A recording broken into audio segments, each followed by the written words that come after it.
탐욕스런 소머리꾼. 아홉 마리 소를 키우는 부자가 있었다. 하지만 그는 행복하지 않았다. 한 마리만 더 있으면 100마리가 된다는 생각이 머릿속에서 떠나지 않았기 때문이다.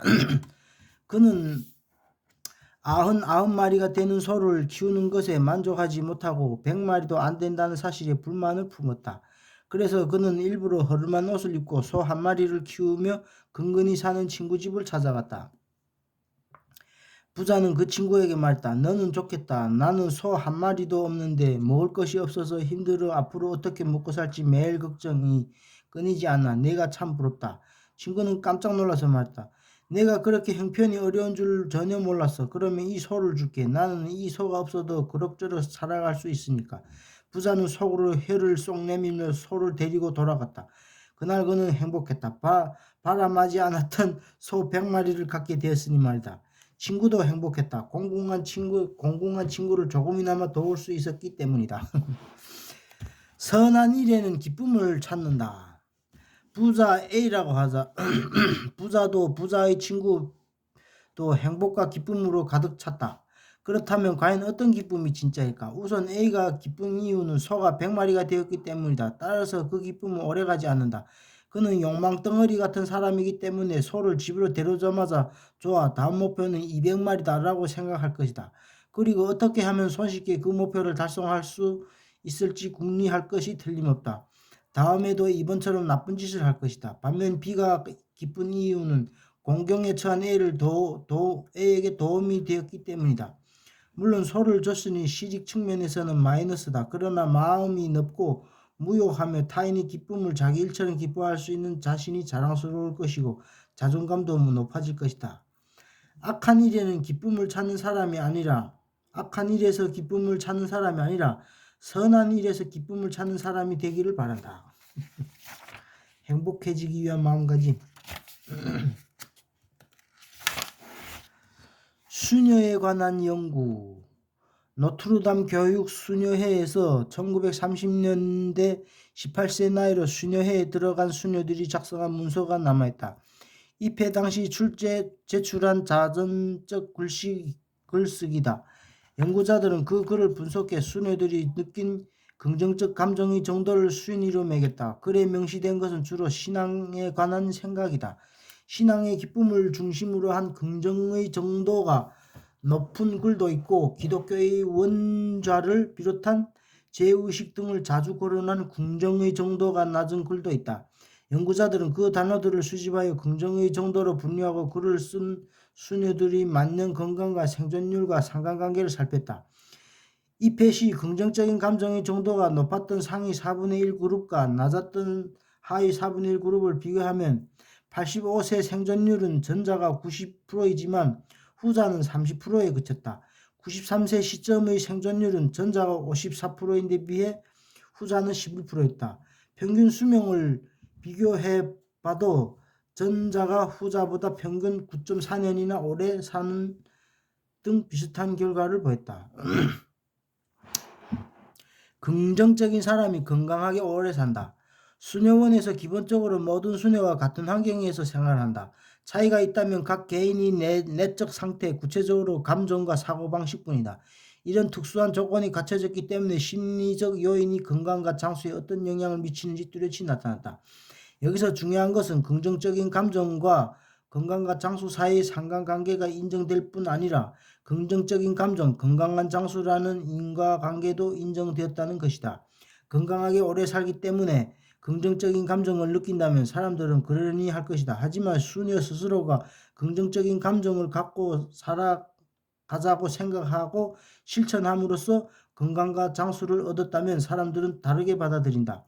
마음 상태가 삶의 현실, 건강 상태과 삶의 길이, 수명까지도 변화시킨다는 뜻이기 때문이다.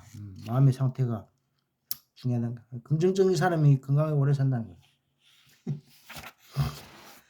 상과 벌. 6세부터 15세 사이에 총 600명 학생에게 교사들은 이렇게 선언했다. 수업 태도가 나쁘면 밖에 나가서 노는 벌을 받을 거야. 하지만 수업 태도가 좋으면 교실에 남아 공부할 수 있는 상을 받게 될 거야. 결과는 어떻게 됐을까? 서는 하루 이틀 만에 모든 학생은 자신은 노는 것보다 공부를 더 좋아한다는 사실을 깨달았다. 그리고 학생들은 수학을 포함한 몇몇 교과목에서 이전보다 학습 능력이 향상되었다는 흥미로운 결과가 나왔다. 일은 재미없는 것이라 편견에서 벗어나자. 일은 재미없는 것이라는 편견에서 벗어나자. 이것은 1930년에 심리학자 도널드 헵이 실시한 실험이다. 요컨대 공부는 재미없고 노는 것은 재밌다라는 인식은 편견에 불과하다. 여기서는 공부를 일로 대처해서 생각해보자.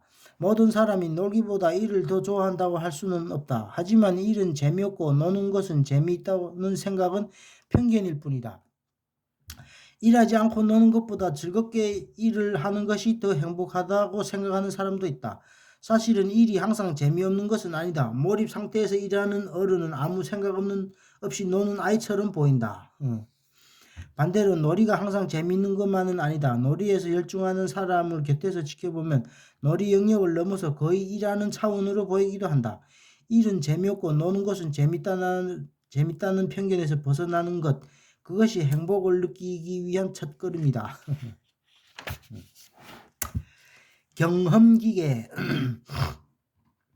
당신이 원하는 어떤 경험이라도 할 수 있는 경험기계가 방 안에 설치되어 있다고 하자. 사기꾼처럼 보이는 신경심리학자들이 당신이 뇌를 자극해서 위대한 소설을 쓰고 있거나 새로운 친구를 사귀거나 흥미로운 책을 읽는 일이 실제로 일어나는 것처럼 느끼게 할 수 있다. 그러나 당신은 뇌의 전극을 부착한 채 탱크 안에서 떠있게 될 것이다. 삶의 다양한 경험을 미리 프로그래밍한 후 이 기계와 평생 연결된 채로 있을 것이다. 평생에 할 경험을 미리 결정하는 것이 부담스럽다면 2년마다 자신이 할 경험을 다시 선택할 수도 있다. 다행히 방 한 구석에는 사람들이 삶의 연구하는 영리 기업에서 제공하는 다채로운 경험 도서관이 있다. 이 경험 도서관에서 앞으로 2년 동안 경험하고 싶은 것을 자유롭게 선택할 수 있다. 2년이 지나면 일단 탱크에서 나와 다음 2년 동안 경험하고 싶은 것을 선택하면 된다. 자, 이런 기계가 실제로 존재한다면 당신이 이 기계에 접속하고 싶은가? 자신의 경험을 만들어내는 기쁨. 철학자 로버트 노직이 아나키에서 유토피아로에서 소개한 사고 실험이다. 그는 독자에게 이 기계 안에서 남은 생애를 살기를 선택할 것인가 라고 묻는다. 즉 이런 기계에 연결된 채 인생을 보내는 것이 당신에게 과연 행복한 일일까요? 라고 묻는 것이다. 사람들 대부분은 이 물음에 아니요 라고 대답하지 않을까.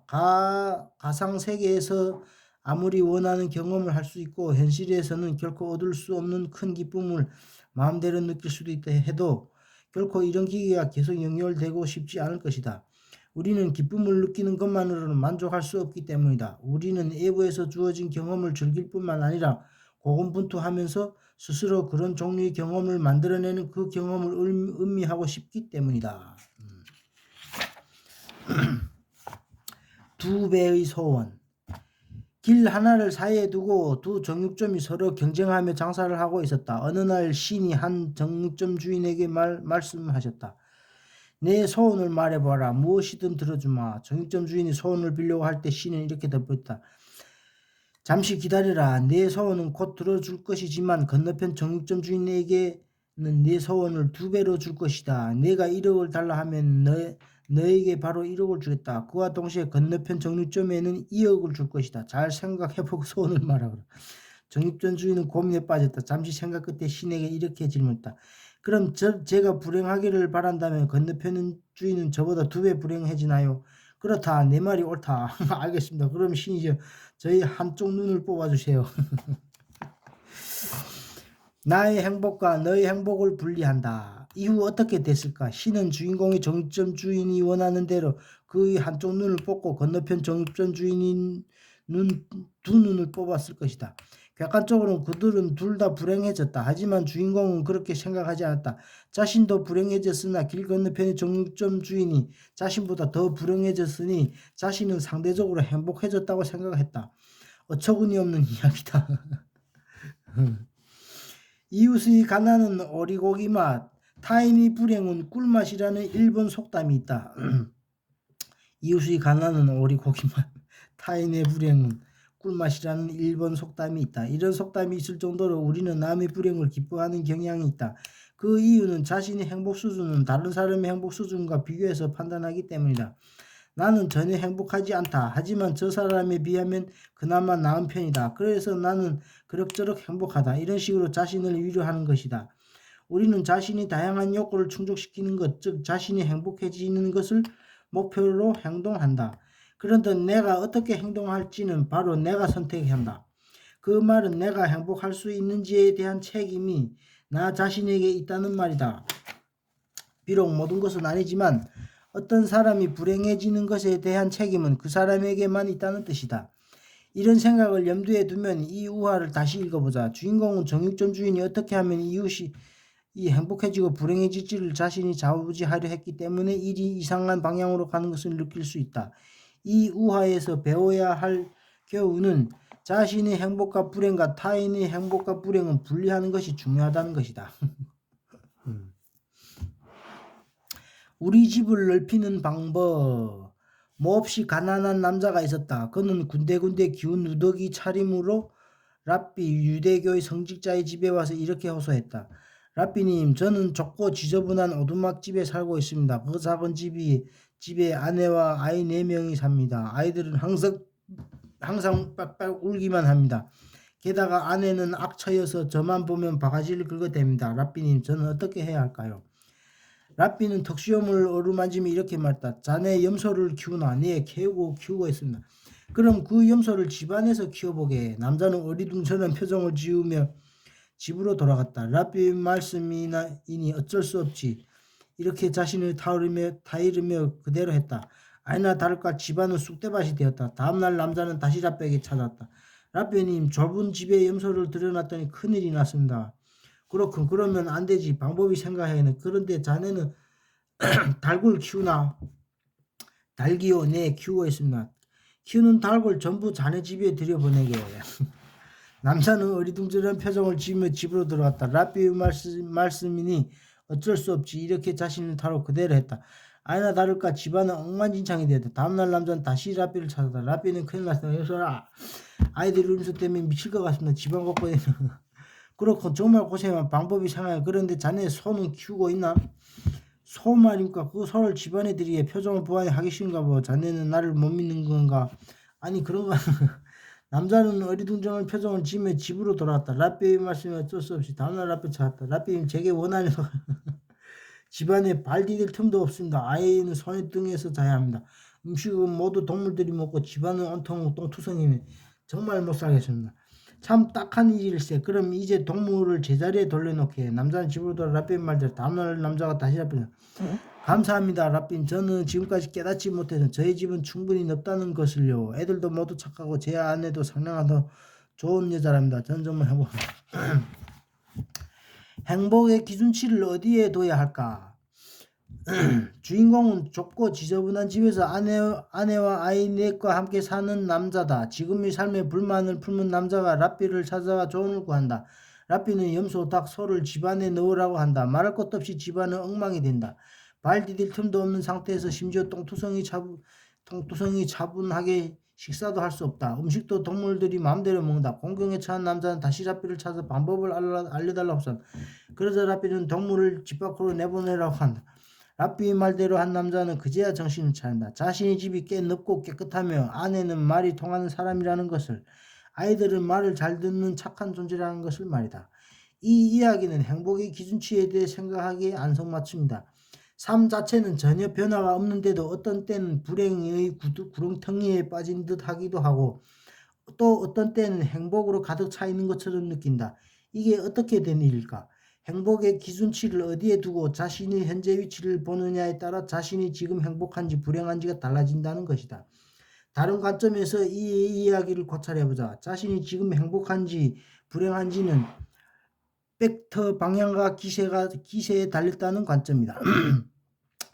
여기에 8점인 남자와 4점인 남자가 있다고 하자. 8점인 남자는 10에서 6으로 떨어지고 있고 4점인 남자는 2에서 6으로 올라가고 있다. 현재 상황만 놓고 보면 4점 남자보다 8점 남자가 더 행복하다. 그러나 8점 남자가 하강하는 동안 4점 남자는 상승하고 있다. 8점 남자보다 4점 남자가 방향이란 측면에서 행복도가 더 높은 것이다. 또 같은 4점 남자라도 3에서 5로 상승하는 4점 남자와 2에서 6으로 상승하는 4점 남자를 비교하면 후자가 기세라는 측면에서 더 행복하다. 미국의 심리학자 조너선 하이트는 행복의 가설에서 인간의 뿌리 깊은 특성으로 진보의 원리와 적응의 원리를 꼽으며 이 두 가지는 행복과 불행과 크게 관련이 있다고 했다. 그의 책을 참조하면서 자세히 설명하겠다. 첫 번째는 진보의 원리이다. 우리 인간은 현상에 절대 만족하지 않고 항상 더 행복하게라고 라며 진보를 지향하는 성향을 지닌다. 예를 들어보자. 많은 사람이 명문대에 들어가고 대기업에 입사하여 승진을 거듭하고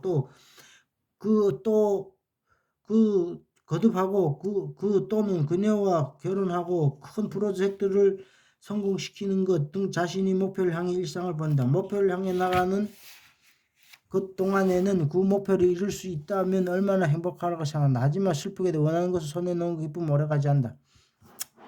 뭐 이게 길게 했어 이렇게.